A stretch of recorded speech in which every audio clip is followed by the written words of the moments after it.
Disclaimer: this story is a work of fiction inspired by common themes in emotional and relationship dramas. Any resemblance to real persons, living or dead, or actual events is purely coincidental. The characters and situations are created to explore human emotions and complexities. Viewer discretion is advised. Living in a quiet neighborhood has its own unique charm. There's a certain comfort in knowing your neighbors, exchanging occasional hellos, and sharing small talk about the weather or local happenings.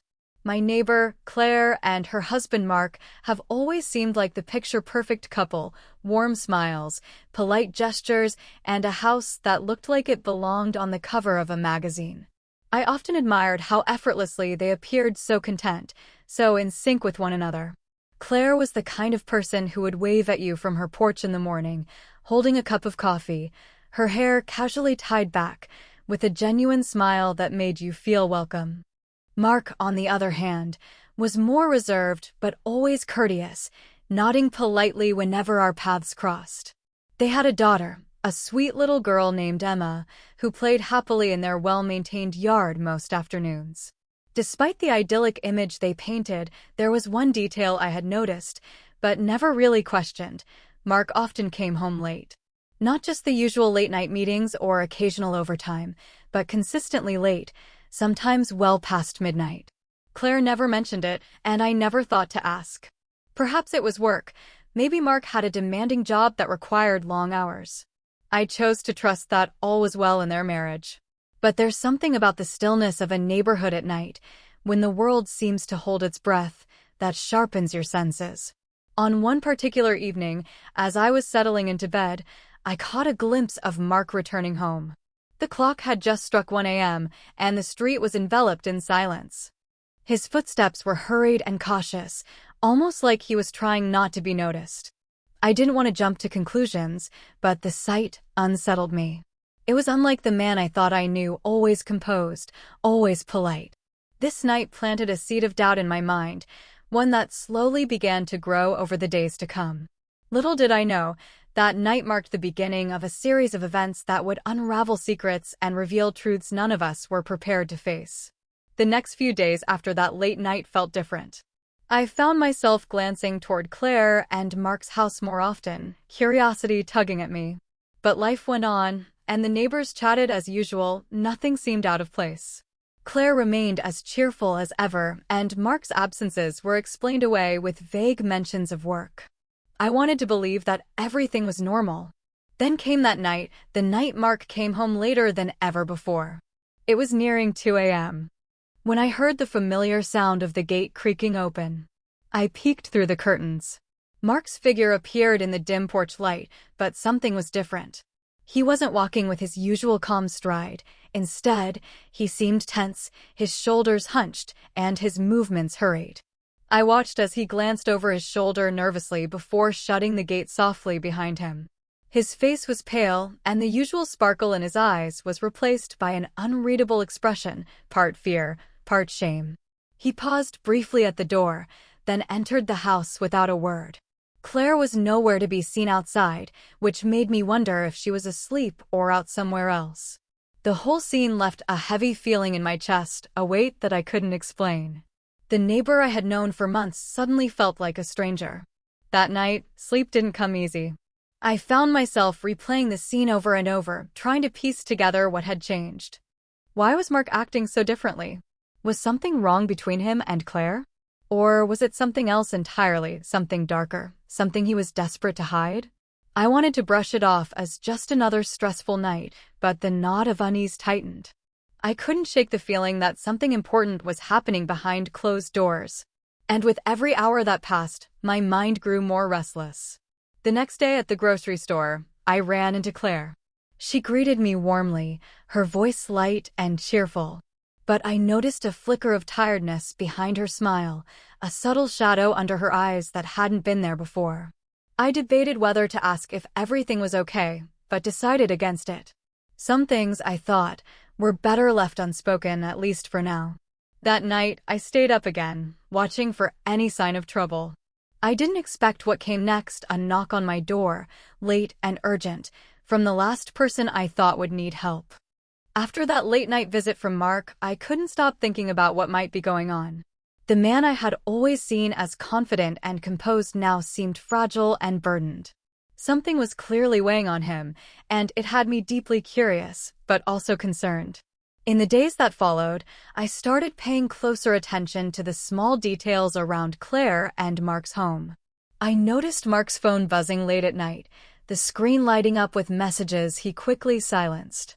When Claire was around, their conversations grew quieter and more guarded, often ending abruptly when I or other neighbors walked by. It felt like I had stumbled into a private world full of secrets. One evening, I saw Claire pacing nervously in her living room, her hands trembling as she clutched her phone. She glanced out the window repeatedly, waiting for someone or something. It was a side of her I had never seen before, vulnerable and tense. I wanted to reach out to ask if she was okay, but I held back, unsure if she wanted anyone to know. Mark, meanwhile, was quieter than usual. He left early in the mornings and came home late, his usual warmth replaced by a distracted air. I caught glimpses of him on the porch, staring into the distance with a haunted look. At times, his jaw clenched tightly, like he was wrestling with something inside. I realized that the perfect image I once had of Claire and Mark was crumbling. Behind their smiles, something was broken. But what? And why? The mystery gnawed at me. I found myself wondering if Claire suspected anything. She kept her distance from Mark, almost as if she were protecting herself from a painful truth. The way they avoided eye contact spoke volumes. Was their marriage in trouble? Was there something Mark was hiding that could change everything? It was clear I wasn't just an outsider looking in anymore. I was becoming part of their story, whether I wanted to or not. The tension built until one night when Mark did something completely unexpected. He came to my door, looking desperate and needing someone to listen. I hadn't known what to expect from him, but this was something I never imagined. He asked me for privacy, then began to reveal what he had been hiding, a confession that shook me to my core. It was just past midnight when I heard a soft but urgent knock on my front door. I wasn't expecting anyone, especially not at that hour. Heart pounding, I opened the door to find Mark standing there, his usually composed face replaced by one twisted in anxiety and desperation. His eyes darted around nervously as if he was afraid someone might see him there. "Can I come in?" he whispered, almost pleading. I hesitated for a moment, but nodded. He stepped inside quietly, closing the door behind him as if sealing away the world outside. Once inside, Mark paced the living room, hands trembling slightly. He avoided my gaze, struggling to find the words. I sat down, waiting patiently, sensing that whatever he was about to say was important. Finally, he took a deep breath and looked up, his voice low and strained. "I don't know how to say this, but I need to tell someone. I can't keep it inside anymore." Curiosity mixed with concern filled me, and I urged him gently, "You can tell me. Whatever it is, I'm here to listen." He swallowed hard. "Claire, she doesn't know. And I don't know how to fix this. I've made mistakes, big ones." His admission hung in the air, heavy and confusing. My mind raced through all the possibilities. Was it about work? Money? Or something far worse? Mark's hands clenched into fists. "I've been hiding something from her, something I never thought I'd admit, even to myself." There was pain in his voice, a raw honesty I hadn't seen before. The man who had always seemed so strong was vulnerable now, exposing a secret that threatened to shatter everything. I didn't interrupt. I let him gather his courage. He continued, "I was unfaithful. It happened months ago, but it's eating me alive. I thought I could keep it hidden, keep living this lie, but I can't anymore." The confession stunned me. I had never expected such a revelation from Mark. My mind flashed back to all the late nights, the nervous glances, the tension between them. "But why come to me?" I asked softly, struggling to process it all. "Because I don't know who else to trust. Claire doesn't deserve this, and I want to come clean eventually. But I'm scared of losing everything." His words filled the room with a heavy sadness. I could see the torment etched on his face, a man trapped between guilt and fear, desperate for a chance at redemption. For a moment, all I could do was sit quietly, letting the weight of his confession settle between us. Mark's words echoed in my mind long after he left my house that night. The burden he carried was heavier than I had ever imagined. I kept replaying our conversation, trying to understand the man behind the confession, the man I thought I knew. He had admitted to something I never expected: infidelity. A secret he had hidden not only from Claire but from everyone. The man who appeared so put together was fighting a silent war within himself. The days following that night were tense and filled with unanswered questions. I wondered how Claire would react if she ever found out. Would she forgive him? Would their marriage survive the storm? I wanted to warn her, to tell her what I had learned, but something held me back. It wasn't my place, at least not yet. Mark had confided in me with the hope that I would keep his secret for now, that I would help him find a way to make things right. Meanwhile, Mark's behavior didn't change outwardly. He continued his late nights, his anxious glances, but there was now a weight to him, a visible guilt that tugged at his soul.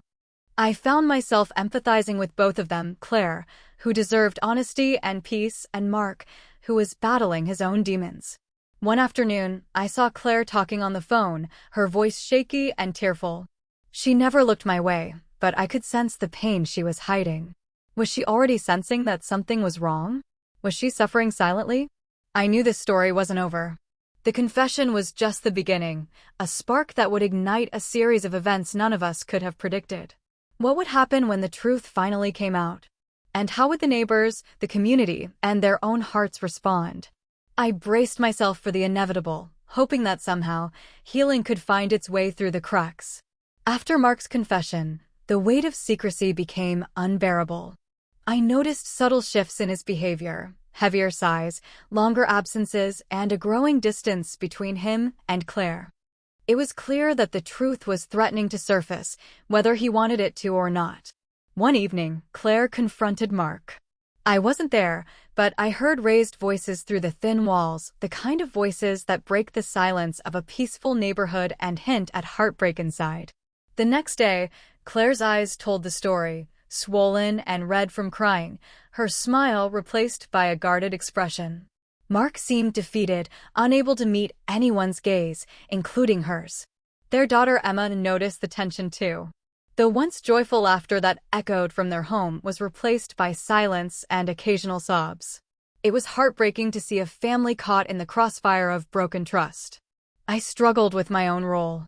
Should I intervene? Should I reach out to Claire? Or was it better to respect their privacy and let them navigate this storm on their own? Mark sought me out again one afternoon, his voice trembling. I don't know how to fix this.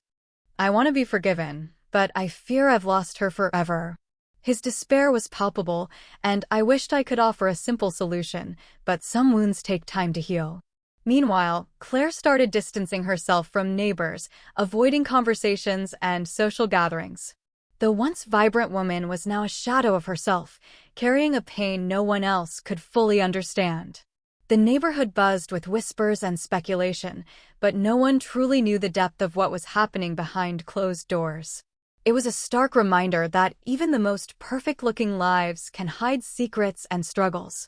Trust, once broken, is fragile, and the road to forgiveness is long and uncertain. Weeks passed since the confrontation, and the air around Claire and Mark's home felt thick with unspoken pain. The vibrant energy that once defined their family had dimmed into a fragile quietness. Claire, once warm and inviting, became distant and withdrawn.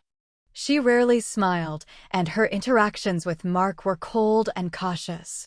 Friends in the neighborhood noticed her absence at social events and whispered worries about her well-being. But Claire kept her feelings guarded, not ready to share the wounds that had cut so deep. Mark, on his part, seemed lost in a haze of regret. He tried reaching out to Claire, hoping for forgiveness, but she kept her distance. Their conversations were brief, strained, and often ended in silence. Emma, caught between her parents' turmoil, retreated into herself. Her cheerful laughter was replaced with quiet tears, and I found myself worrying about how this heartbreak would affect her. The neighborhood's once close-knit fabric began to fray as gossip spread and sympathies divided. Some believed Claire should give Mark another chance, while others felt the betrayal was unforgivable. One afternoon, Claire came to my door, her eyes red but determined. "I need someone to talk to," she said softly. I invited her in, sensing that she was at a crossroads. She spoke of betrayal, pain, and the difficulty of trusting again. "I loved him," she admitted, "but now everything feels uncertain." Our conversation was honest and raw, and I realized that this story wasn't just about infidelity. It was about healing, forgiveness, and finding strength in vulnerability. Neither Claire nor Mark had easy answers, and the road ahead was uncertain. But one thing was clear: their lives would never be the same. As the weeks turned into months, the neighborhood slowly returned to its usual rhythm, but the story of Claire and Mark lingered in the back of everyone's minds. Their once perfect image had been fractured, and though the surface looked calm, the scars beneath remained. I often found myself reflecting on what I had witnessed: the fragility of trust, the weight of secrets, and the complexity of human relationships. Mark's late-night visit and confession had opened a door I never expected to enter, showing me that behind closed doors, people wrestle with battles unseen. Claire and Mark didn't magically fix everything overnight. Their journey was slow, filled with painful conversations and tentative steps toward forgiveness. Sometimes they took a step forward, only to take two back. But through it all, there was a glimpse of hope, a chance that broken pieces might one day fit together again. Their story was a reminder that no one is perfect, and everyone carries hidden struggles. Sometimes, the people who seem the happiest have the deepest wounds. It taught me the importance of empathy, not judging too quickly, and understanding that everyone has their own story. For me, being drawn into their lives was unexpected and challenging. It blurred the lines between neighbor and confidant, between observer and participant. But it also showed me the power of listening and the value of compassion. As I watch Claire, Mark, and Emma navigate their new reality, I hope they find peace, whether together or apart. Because in the end, the most important thing is healing and the courage to face the truth. And sometimes, the hardest confessions bring the greatest chances for growth. 37.